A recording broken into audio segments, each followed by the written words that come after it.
Hello everyone, welcome back to Kavya vlogs Kannada. ನಾನು ನಿಮ್ಮ ಪ್ರೀತಿಯ ಕಾವ್ಯ. ಎಲ್ಲರೂ ಹೇಗಿದ್ದೀರಾ? ಎಲ್ಲರೂ ಚೆನ್ನಾಗಿದ್ದೀರಾ ಅಂತ ಭಾವಿಸ್ತಾ ಇವತ್ತಿನ ವಿಡಿಯೋನ ಸ್ಟಾರ್ಟ್ ಮಾಡ್ತಾ ಇದ್ದೀನಿ. ಇದು ಬಂದು ಬುಧವಾರದ್ದು ಮತ್ತು ಗುರುವಾರದ್ದು ಬ್ಲಾಗ್ ಆಗಿರುತ್ತೆ. ಬುಧವಾರದ ದಿನ ಒಂದು ಸ್ವಲ್ಪ ಕ್ಲೀನಿಂಗ್ ಕೆಲಸ ಎಲ್ಲ ಇತ್ತು. ಸೊ ಅದನ್ನೆಲ್ಲ ಕ್ಲೀನ್ ಮಾಡ್ಕೋತಾ ಬ್ಲಾಗ್ನ ಸ್ಟಾರ್ಟ್ ಮಾಡ್ಕೊಂಡಿದ್ದೀನಿ ಮಾರ್ನಿಂಗಿಂದನೇ.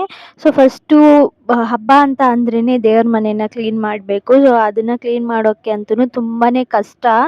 ಈ ಒಂದಷ್ಟು ದೇವ್ರ ಸಾಮಾನ ಇಟ್ಕೊಂಡು ಕ್ಲೀನ್ ಮಾಡ್ಕೊಳ್ಳೋದು ಅಂದರೆ ಅದೇ ಒಂದಷ್ಟು ಟೈಮ್ ತಗೊಳುತ್ತೆ, ಕೆಲಸ ಆಗಿಬಿಡುತ್ತೆ. ಹಾಗಾಗಿ ಹಿಂದಿನ ದಿನವೇ ಅದನ್ನೆಲ್ಲ ರೆಡಿ ಮಾಡಿ ಇಟ್ಕೊಳ್ಳೋಣ ಅಂತ ರೆಡಿ ಮಾಡ್ಕೋತಾ ಇದ್ದೀನಿ. ಹಾಗೆ ಇಲ್ಲೊಂದು ಲಿಕ್ವಿಡ್ನ ತೋರಿಸ್ತಾ ಇದ್ದೀನಿ. ಇದು ತುಂಬಾ ಯೂಸ್ಫುಲ್ ಆಗುತ್ತೆ. ನಿಮ್ಮನೆ ದೇವ್ರ ಮನೆ ಪಾತ್ರೆಗಳು ತುಂಬಾ ಜಾಸ್ತಿ ಇದೆ ಅಂತ ಅಂದರೆ ನೀವು ಇದೊಂದನ್ನು ರೆಡಿ ಮಾಡಿಕೊಂಡು ಆರಾಮಾಗಿ ಕ್ಲೀನ್ ಮಾಡ್ಕೋಬೋದು.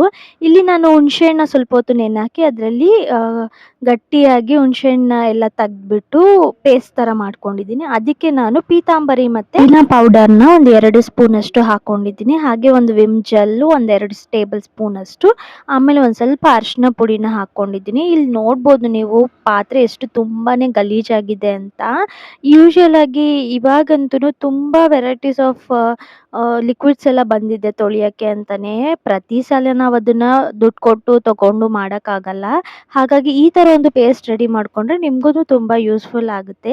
ಪ್ರತಿಯೊಂದು ಪಾತ್ರೆಗೂ ಈ ಥರ ಹಚ್ಚಿ ಇಟ್ಟು ಸ್ವಲ್ಪ ಹೊತ್ತು ಆಮೇಲೆ ಒಂದು ನಾರು ತೊಗೊಂಡು ಚೆನ್ನಾಗಿ ಉಜ್ಜಿದ್ರೆ ಈ ಪಾತ್ರೆ ತುಂಬಾ ಪಳಪಳ ಅಂತ ಉಳಿಯುತ್ತೆ. ನಮ್ಮ ಮನೇಲಂತೂ ದೇವ್ರ ಸಾಮಾನು ಪಾತ್ರೆ ತುಂಬಾ ಇದೆ ಅಲ್ವಾ. ಹಾಗಾಗಿ ನಾನು ಈ ಥರ ಒಂದು ಆಪ್ಷನ್ನ ಮಾಡ್ಕೊಂಡಿದ್ದೀನಿ. ಪ್ರತಿ ಸಲನೂ ಹುಣಸೆಹಣ್ಣು ಹಚ್ಚಿಟ್ಟು ಆಮೇಲೆ ಸಬೀನ ಹಾಕಿ ತೊಳಿಯೋಕ್ಕೆ ತುಂಬಾ ಕಷ್ಟ ಆಗುತ್ತೆ, ತುಂಬಾ ಟೈಮ್ ಕೂಡ ಹಿಡಿಯುತ್ತೆ. ಟೈಮ್ ಸೇವಿಂಗ್ ಆಪ್ಷನ್ ಅಂತಲೇ ಹೇಳ್ಬೋದು.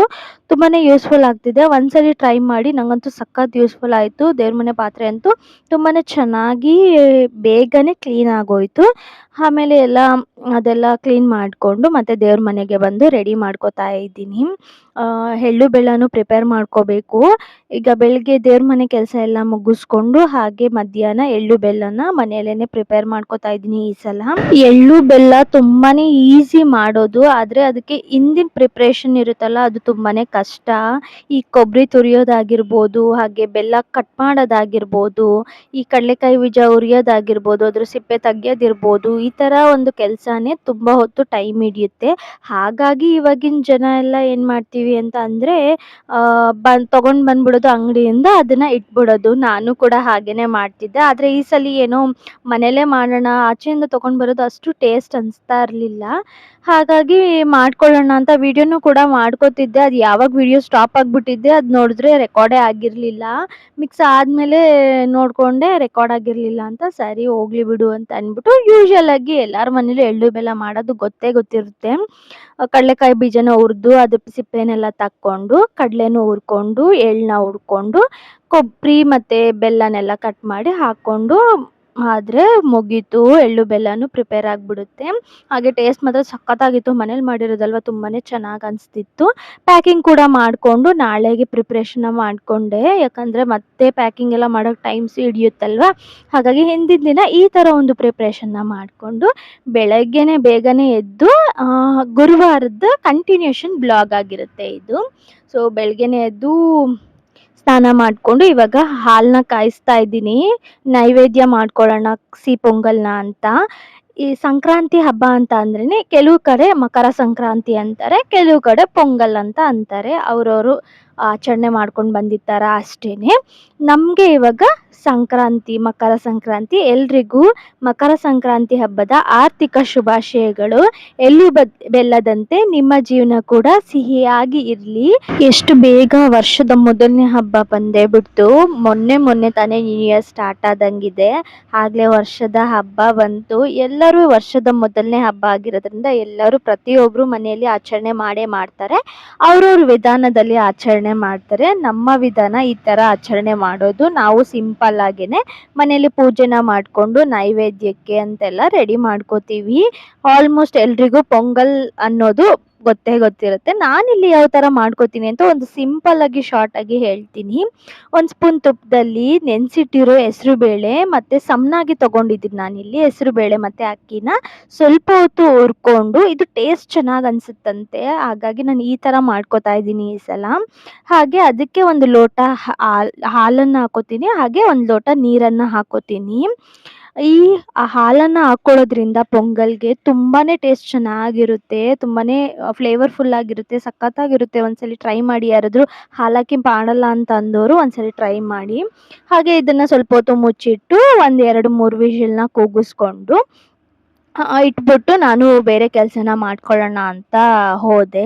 ಇವಾಗ ಸ್ವಲ್ಪ ಕುಕ್ಕರ್ ಕೂಗೋಷ್ಟ್ರಲ್ಲಿ ಒಂದಷ್ಟು ಬೇರೆ ಕೆಲ್ಸ ಇರುತ್ತಲ್ವಾ, ಅದನ್ನ ಮಾಡ್ಕೋತಾ ಇದ್ದೀನಿ. ಫಸ್ಟು ಬಾಗ್ಲಿಗೆ ಹೊಸ್ಲಿಗೆ ಎಲ್ಲ ರಂಗೋಲಿನ ಇಟ್ಟು, ಕುಂಕುಮ ಎಲ್ಲ ಇಟ್ಟು ರೆಡಿ ಮಾಡ್ಕೊಂಡು, ಮನೇಲಿ ಯಾವ ರೀತಿ ಸಂಕ್ರಾಂತಿ ಹಬ್ಬನ ಆಚರಣೆ ಮಾಡಿದ್ರಿ ಅಂತ ನನ್ ಜೊತೆನೂ ಕೂಡ ಶೇರ್ ಮಾಡ್ಕೊಳ್ಳಿ. ನನ್ಗೂ ಕೂಡ ಖುಷಿ ಆಗುತ್ತೆ ನೀವು ಕಮೆಂಟ್ ಮಾಡಿ ಶೇರ್ ಮಾಡ್ಕೊಂಡ್ರೆ. ಹಾಗೇನೆ ರಂಗೋಲಿ ಎಲ್ಲ ಇಟ್ಟು ಅದನ್ನ ಸ್ವಲ್ಪ ಕ್ಲೀನ್ ಮಾಡಿ ನೆನ್ನೆ ದೇವ್ರ ಮನೇನ ಸ್ವಲ್ಪ ಎಲ್ಲ ಸೆಟಲ್ ಮಾಡಿ ಇಟ್ಟಿದ್ದೆ. ಇವಾಗ ಅದಕ್ಕೆ ಹೂವನ್ನೆಲ್ಲ ಇಟ್ಟು ಅದನ್ನು ರೆಡಿ ಮಾಡ್ಕೋತಾ ಇದ್ದೀನಿ. ನಮ್ಮನೇಲಿ 3 ಜನ ಮಕ್ಳಿರೋದ್ರಿಂದ ಯಾವ ಕೆಲ್ಸನೂ ಮಾಡಕ್ ಬಿಡೋದಿಲ್ಲ. ಹಾಗಾಗಿ ಸ್ವಲ್ಪ ಬೇಗ ಬೇಗ ಬೆಳಗ್ಗೆನೆ ಕೆಲ್ಸ ಮುಗ್ದಂಗೆ, ಇಲ್ಲಾಂದ್ರೆ ಕಾಲ್ಗೆ ಕೈಗೆ ಸಿಕ್ಕೊಂಡು ಓಡಾಡ್ಕೊಂಡು ಕೆಲ್ಸನೇ ಮಾಡಕ್ ಬಿಡಲ್ಲ. ಅವ್ರನ್ನ ನೋಡ್ಕೊಳ್ಳೋದ ಕೆಲ್ಸ ಮಾಡೋದು ಅನ್ನಂಗ್ ಆಗ್ಬಿಡುತ್ತೆ. ಹಾಗಾಗಿ ಸ್ವಲ್ಪ ಬೇಗನೆ ಕೆಲ್ಸನ ಮುಗಿಸ್ಕೊಳ್ತಾ ಇದ್ದೀನಿ.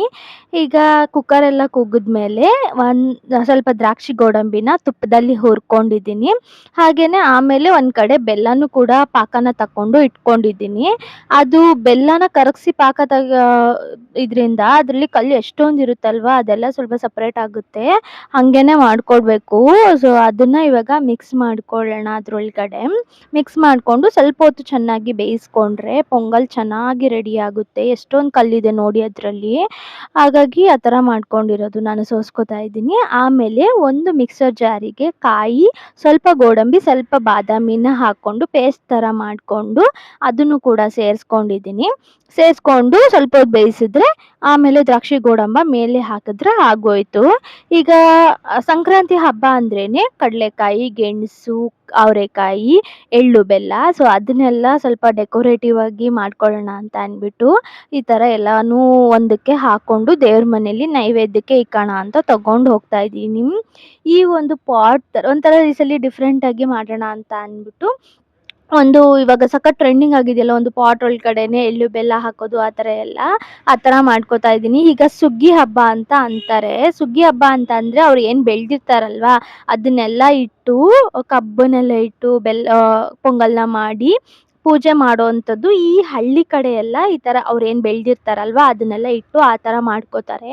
ಈಗ ನಮ್ಮ ಮನೇಲೆಲ್ಲ ನಾವೇನು ಬೆಳ್ದಿರಲ್ಲ. ಆ ಥರ ಇದ್ದಾಗ ನಾನೇನು ಮಾಡ್ಕೋತೀನಿ ಅಂತಂದರೆ, ಒಂದು ತಟ್ಟೆಗೆ ಅಕ್ಕಿನ ಇಟ್ಟು ಅದ್ರ ಮೇಲೆ ಎಳ್ಳು ಬೆಲ್ಲನ ಒಂದು ಪಾಟಲ್ಲಿ ಇಟ್ಟಿದ್ದೀನಿ. ಸ್ವಲ್ಪ ಇದು ಪೊಂಗಲ್ ಮಾಡುವಾಗ ಈ ಥರ ಎಲ್ಲ ಇಕ್ತಾರಲ್ವಾ ಆ ಥರ ಅನಿಸುತ್ತೆ. ಸೊ ಆ ಥರ ಇಟ್ಕೊಂಡು ಕಬ್ಬನ್ನು ಕೂಡ ಈ ಥರ ಡೆಕೋರೇಟಿವ್ ಆಗಿ ಮಾಡಿಕೊಂಡು ನಾನು ಏನೇನು ನೈವೇದ್ಯ ಮಾಡಿಟ್ಟಿದ್ದೀನಲ್ಲ ಅದನ್ನೆಲ್ಲ ದೇವ್ರ ಮನೇಲಿ ಇಟ್ಟು ಪೂಜೆನ ಮಾಡ್ಕೊಳ್ತಾ ಇದ್ದೀನಿ.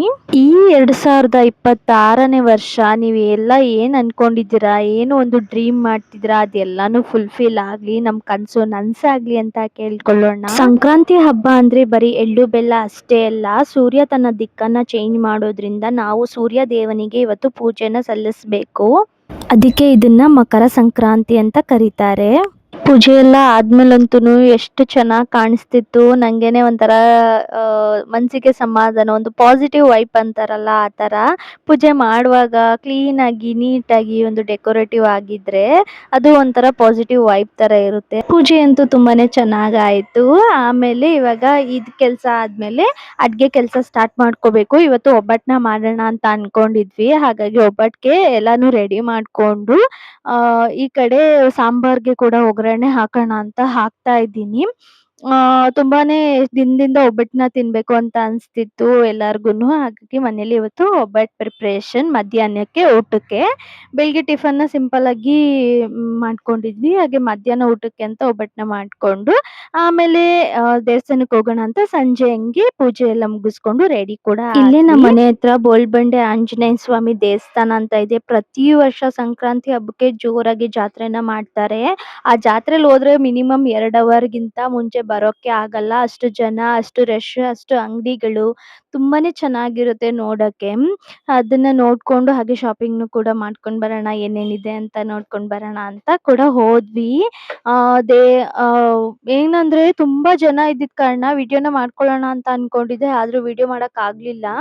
ಜನದ ಮಧ್ಯದಲ್ಲಿ ನಮ್ಮನ್ನೇ ಕರ್ಕೊಂಡ್ ಹೋಗ್ತಿದ್ರು ಹೊರ್ತು ವಿಡಿಯೋ ಮಾಡ್ಕೊಳ್ಳೋ ಫೋನ್ ಕೂಡ ಎತ್ತಕ್ಕೂ ಆಗ್ತಾ ಇರ್ಲಿಲ್ಲ, ಅಷ್ಟು ಜನ ಇದ್ರು. ತುಂಬಾನೇ ಚೆನ್ನಾಗಿತ್ತು ಈ ಸಲಿ ಜಾತ್ರೆ ಅಂತೂನು. ನಾವು ಕೂಡ ಶಾಪಿಂಗ್‌ನ ಮಾಡ್ಕೊಂಡು ಮನೆಗೆ ಬಂದ್ವಿ. ಈ ವಿಡಿಯೋ ನಿಮ್ಗೂ ಇಷ್ಟ ಆಗಿದೆ ಅಂತ ಅನ್ಕೊಂತೀನಿ. ವಿಡಿಯೋ ಇಷ್ಟ ಆಗಿದೆ ಅಂದ್ರೆ ಒಂದು ಲೈಕ್ ಆಂಡ್ ಶೇರ್ ಮಾಡಿ. ಯಾರಾದ್ರೂ ವಿಡಿಯೋನ ಇನ್ನು ಸಬ್ಸ್ಕ್ರೈಬ್ ಮಾಡ್ಕೊಳ್ದೇನೆ ನೋಡ್ತಾ ಇದ್ದೀರಾ ಅಂತಂದ್ರೆ ಸಬ್ಸ್ಕ್ರೈಬ್ ಮಾಡ್ಕೊಂಡು ನೋಡಿ ಆಯ್ತಾ? ನನ್ಗೂ ಕೂಡ ಸಪೋರ್ಟ್ ಮಾಡಿ. ಸಿಗ್ತೀನಿ ನೆಕ್ಸ್ಟ್ ವಿಡಿಯೋದಲ್ಲಿ. Bye bye until then take care. Love you all.